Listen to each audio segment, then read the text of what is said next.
This is Frank Islam, Chairman and CEO of FY Investment Group, and your host of Washington Calling, where we interview leading voices from business and politics that impact you, the viewer.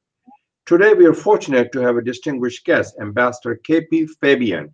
Ambassador Fabian had a very distinguished career in Indian Foreign Service.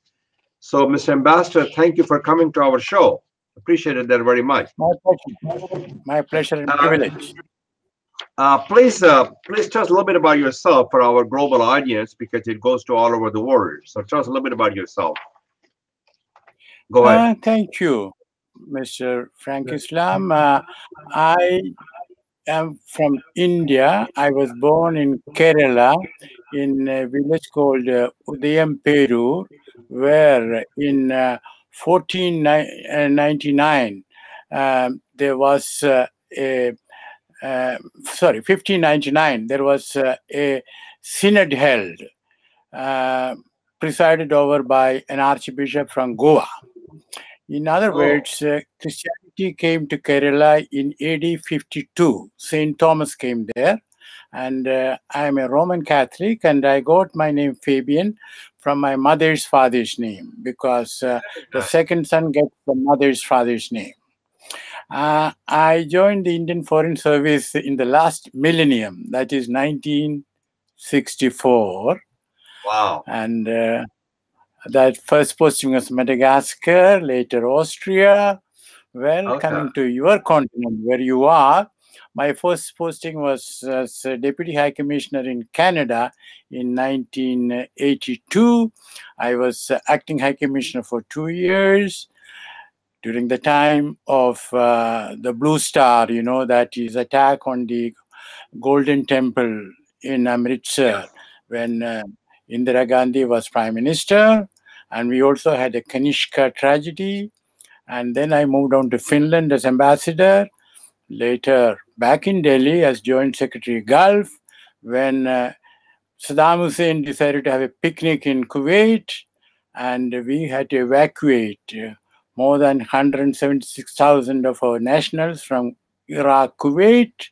I was a focal point. Then I went to Doha, Qatar, and then to Italy, where I was also the PR, Permanent Representative to the United Nations. But I want to add one more point. That is, I was in Iran during the time of the revolution, 76, Yes. During the Carter administration, when the Shah of Iran was there. Mr. Ambassador, thank you for all you're doing, and thank you for your leadership. How do you read the appointment of the Foreign Secretary, S.Jaishankar, as India's new Foreign Minister? He was also an ambassador to the United States and ambassador to China. What are your expectations are, and especially I want you to tell us a little bit about the relationship with U.S.-India and also China-U.S. trade relation tensions that we have, U.S.-Iran tensions, India-Pakistan peace process. What is going to do all of them? I personally think it is an excellent appointment, because I cannot frankly think of anyone in the BJP, the ruling party, who would have made a better external affairs minister. That's point number one. Point number two is that Jaishankar is a professional, and there is great advantage in having a professional to be the minister. Third point is that in India, I suppose in other countries also, the foreign minister has to take care of not only foreign relations, but also the impact thereof on domestic politics. Now, as regards that, BJP has, Prime Minister Modi has enough other assets to take care of the impact on domestic audience. Yes. So, but as regards dealing with the rest of the world, I think Jaishankar is the best choice. Now, you asked about United States and China and Pakistan. Well, Jaishankar has given the impression that, and I think it's a correct impression, that he will attach high importance to maintaining closer and closer relations with the United States.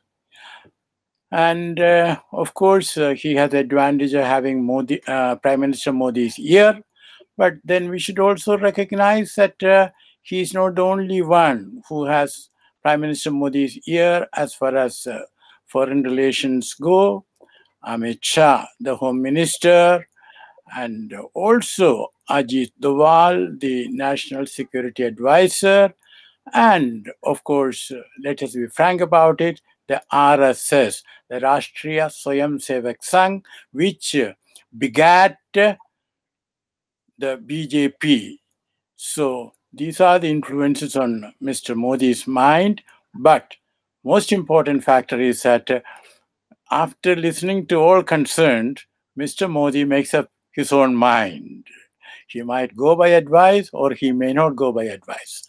But having said that, Jaishankar will work hard to improve relations with the United States, but that's not going to be easy because President Trump only the other day took away the preferences, global special preferences for India.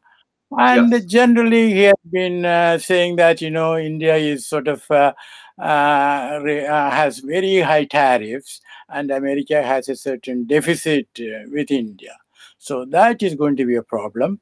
Also, we should recognize that for President Trump, the importance of India is primarily because India is one of the big, if not the biggest, importer of arms from the United States. For President Trump, that is very important because he is the best salesman for the military-industrial complex that I have seen during my lifetime. Well, so I don't want to. I'm not a fan of President Trump. I've known him for many years, so he does not represent my values and character and concepts of this nation. I'm sure he's a good salesman. But let's talk about the Prime Minister Modi's resounding victory. Can you shine a light on Modi 2.0 domestic agenda that could potentially include the fact that the unemployment is the highest among the youth? There's a challenge in the climate controls, climate change, and also with the healthcare, and also the infrastructure is the worst that I have ever seen in India. That needs about a $1.2 trillion investment, and in order for them to get the investment, the foreign investors, he needs to reform economy, and there must be some reform. So can you shed some light on this thing? And also, as you know, the Modi is a charismatic but controversial as well. So he needs to replace fear by hope. Well, you are absolutely right when you say he is charismatic. In fact, I would say that he is the most accomplished thespian in the subcontinental political scene after Zulfikar Ali Bhutto. In Pakistan. And Pakistan, and it is his, ability to reach out to the masses that has got him the votes. But having said that, we should also take note of the fact that his government has used publicity to the maximum, technology to the maximum, has also successfully prevented real information from reaching the people. You mentioned about unemployment, you mentioned about infrastructure. On all that, Prime Minister Modi's government did its level best, and with some success in hiding the fact that unemployment level was the highest in about 45 years. Now, let's look at it a little more closely. There is no point in blaming people because there is a structural problem, and that structural problem is that manufacturing in India, its contribution to GDP has been going down. Why? Because once India opened up and imported some, if I were an entrepreneur, I would do my calculations, and I'm likely to conclude that it is more in my interest, it is more prudent. It will be more prudent on my part to import from China or elsewhere and distribute rather than making in, because there are problems, infrastructure, energy, power, land, governmental regulations, and all that. But it is much easier, infinitely easier. In fact, a businessman told me it's easier to import from outside than for somebody in Delhi to get something from Chennai. This was before the GST, General Sales Tax. Right. But even that was implemented, well, not in the best possible manner. So that is one. And there, the structural problem of the manufacturing sort of declining. There is a deindustrialization of India taking place right under our nose. So unless Prime Minister Modi is able and willing to tackle that, I don't think there will be much progress in generating employment. Of course, his government has given loans to the young people to start this and that. But such low income level self-employment, making do you know samosa? Samosa is an Indian eat, or running a tea shop. No, that's not good enough. And we have the sad spectacle of those who hold master's degree wanting a peon's job. Peon is a messenger in a government office. So we have a real problem, and that has to be handled calmly, holistically. I don't think, I'm sorry to say, that so far Modi did not show any sign thereof during his first 5 years. Now, let us expect, let us hope, let us pray that he would do it, but it's too soon to come to any conclusion. So you painted a picture of the sad and sorry spectacle, right? And Yes. the time will tell. I want to talk, kind of shift the gears and talk to you because you are an expert in international food security. How do you rate India's journey in food self-sufficiency, and also shed some light on the fact that the India needs infrastructure to get the farm products to the market, and it turns out that when the fresh product comes into the market, there's not that much infrastructure for them, so that it gets rotted, and which is not a good thing to do for India. So how can you shed some light on this thing? Okay, I'll be glad to, because I was a permanent representative to the FAO when the Millennium Development Goal of halving, making it 50% the number of the hungry in the world was adopted. Now it's like this. You see, some people say, especially the middle class in India, oh, we are no longer in the ship-to-mouth age. There was a time when India was lamentably dependent on wheat coming from the United States. Now we can even export food. But I think it's a wrong way of looking at it, because let me list some facts. Since 1995, almost 300,000 farmers have committed suicide. Now, even this figure is not accurate, because this is a figure from the Crime Records Bureau, which is maintained by the police. That is a SHO, Station House Officer. He sort of, sends a policeman when a suicide takes place, and he records it. But this is absolutely inaccurate, because if a woman dies, farmer or farmer even, then you see he does not take it as a farmer suicide, because she doesn't own the land. In fact, farmers should include not only those who own the land, but also those who do farming for their livelihood. Okay, so that is first thing. And the government, whether it's the state or the central, always had a tendency to manipulate data. So I personally think much higher than that. 300,000 since 19. Then, about food, 46 million children stunted in India. 25 million children, 26, sorry, wasted. These are UNICEF statistics for 2018.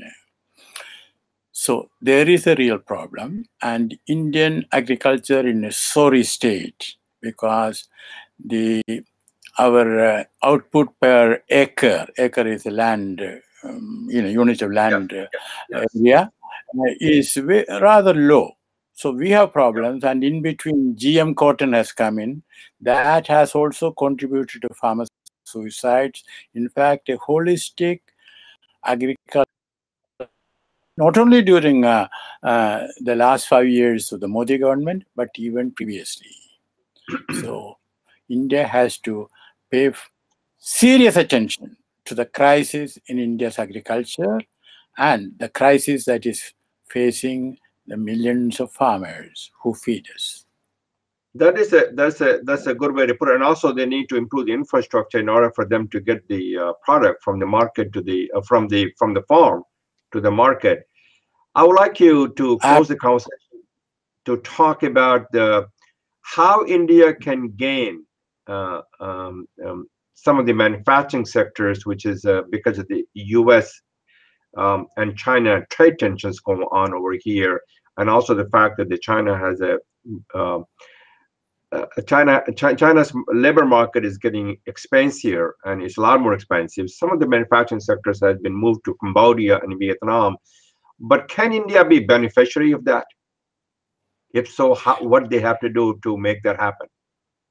Okay, but one point about infrastructure which you mentioned, which is very important, and it is possible to take care of it, but successive governments have shown no willingness, because there are these middlemen who go to the farmers and buy from them, and then they send it to the urban areas, and refrigeration facilities are absent. These are things which can be handled.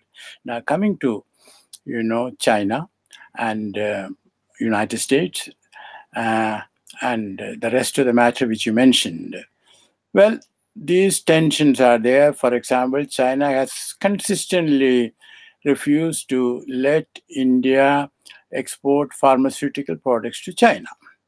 Yes. A Chinese journalist based in India told me that some of the medicines available in India are available in China at a very high price, especially for those who are HIV positive and whatnot, and other areas. And he said that, it is important for the Chinese to get medicines at an affordable price, and importing from India would help. Now, the previous government, Manmohan Singh government, took it up. Chinese said, we'll look into it. In other words, China has been lackadaisical about it. And I personally think that India has not put across its point of view forcefully. In fact, India has to take a more forceful line with China. India has to tell China in plain English, this enormous trade deficit, it's about, Chinese exports to India are about twice Chinese imports from India, and Chinese imports from India are more, sort of colonial type of products. India has to tell China in plain English, this is not on. We do not want this to continue, and we have to change this. And I don't think India has done it. I don't think Modi has done it, despite the so-called Wuhan spirit. And I think, yes, I think so-called, I meant it, because there was no spirit. It was mythical. Thank you very much. Before I close the conversations, which have 2 minutes to go, is to talk about, can India be friend with the United States as well with Iran, and what's going on with the U.S.-Iran tensions right now? Can India still get the oil from Iran? I think India should tell the United States privately but firmly, look, not getting oil from Iran will cost us financially a lot. Some estimates are there. Very good, sir. More than, and if you want us to stop buying, compensate us. Naturally, United States will say that they can't compensate. Then we should tell them, listen, we are going to buy, and please understand. If you want any sort of a facade of you are giving us another exemption, we shall go with it. But without exemption, we are going to do it. Again, India has to speak in plain English, firmly, discreetly, but with the United States, which India has not done. Modi speaks of his 56-inch foreign policy. Let us see that whether he would sort of, demonstrate that. So that burden on the shoulder of the new foreign minister to make that happen. Thank you, Ambassador Fabian, for coming to our show, and thank you for watching our show. This is Frank Islam, wishing you a great week.